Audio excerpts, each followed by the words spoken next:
We have the unique opportunity today to have a high-level representation from EUMETSAT, which is the biggest weather satellites operating organization in the world, to give us very valuable insight about EUMETSAT public procurement procedures and corporate profile. Mr. Ernst Koenemann, EUMETSAT procurement head of EUMETSAT. Sorry, Mr. Ernst Koenemann, head of EUMETSAT procurement department. No, I'm not the head of the procurement department. Deputy? No, I'm the director of the program development. Good. Sorry. My first. The head of the procurement You've just department been couldn't promoted. come. Yeah. Sorry. Second career. I'm the director of the program development department, responsible for the development of our future programs. Mr. Ernst Koenemann, the head of program development. Sorry, Mr. Ernst Koenemann, the head of program development department. Could you tell us briefly what opportunities Estonian companies have compared to other member state companies to participate in EUMETSAT procurement, public procurement procedures? Let me first say we are very happy to be here and to present our organization, which is actually your organization, because you are financing EUMETSAT, as you being a member state since last year. So basically, opportunity for Estonia is dependent on the experience and expertise they have in your own country. It is clear that in Estonia nobody develops satellites, but there's probably a lot of knowledge in the software area.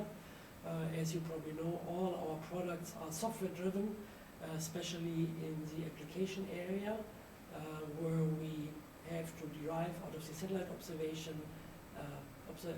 applications. And I think Estonian companies in this area and scientific knowledge, which is probably here, have a good chance to support us in this endeavor. Okay, but is it correct that only space companies should be aware of the opportunities from this procurement procedures, or other side company, other companies from other domains also should make this procedure aware to themselves, and which companies? Yeah. I would say it's not dedicated to space companies. We're using space companies for the satellite development and launcher industry and what we need. But on the ground segment where we really use the data and process it, it's basically IT driven. So companies which are in the area of big data warehouses, huge processing loads, big throughput, we have to, with the new systems, we are looking at 1 terabyte per day to process, have a good chance to be in. Equally important, university knowledge, scientific knowledge, which is in the universities, is important for us. For the new instruments we are flying, we need scientific support, we need people in the background who really have new ideas how you can use the data.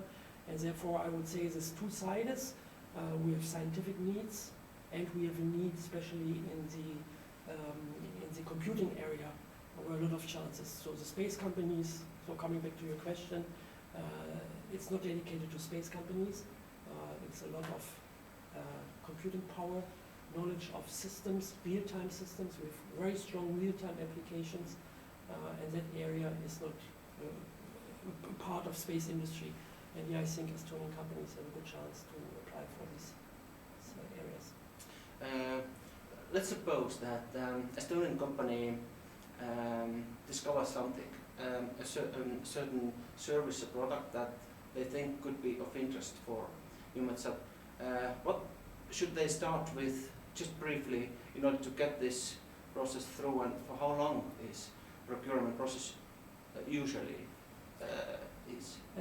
We have a website where we where we show all open procurements which we have in the future, and they should start registering to this website that they know which goods or which products we are needing in the future, and then the website clearly specifies how the ITT and the statement of work will be run, and they should answer that and start to get into the business with us, which will not happen overnight, it's clear. There's a certain learning phase always, because we are quite a specific company on our needs. We are not looking at big or small companies, we are looking at experience, we are not looking at value for money, and I think there are good chances for these companies.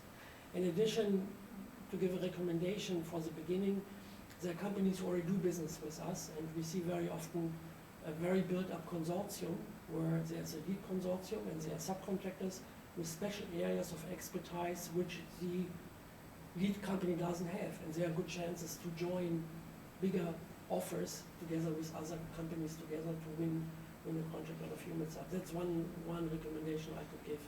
Also cross-border consortiums? Or? Yeah, sure. I mean, Europe has an open market and you're part of it. So it's very normal that we have companies, one company from UK bringing a consortium together from France, Poland, Hungary. That's very normal for us. Based on your practice, what would you recommend for new member state companies and research institutions in order to be in a good and long-term successful relationship with EUMETSAT? Yeah, for the you are a very new company for a new country for us, being a member state since last year. So to understand the meteorological environment, for the scientific people, I would recommend to visit our meteorological conference, which is every year.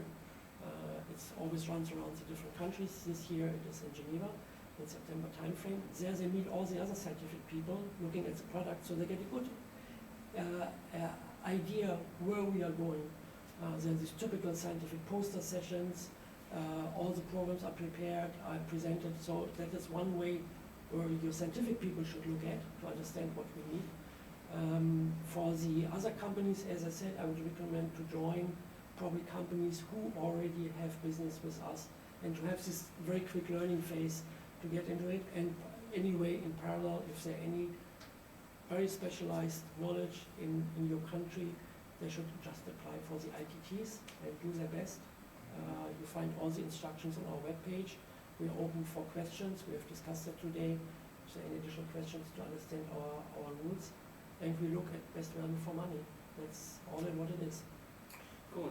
Thank you very much for this very informative day and to taking the time and come here to Estonia and give this valuable insight for our companies. Yeah, thank you very much for hosting us. I think it was a very interesting event. It was a very nice venue, and it's also for me to be the first time in your country. So thanks a lot. Thank you. Thank you.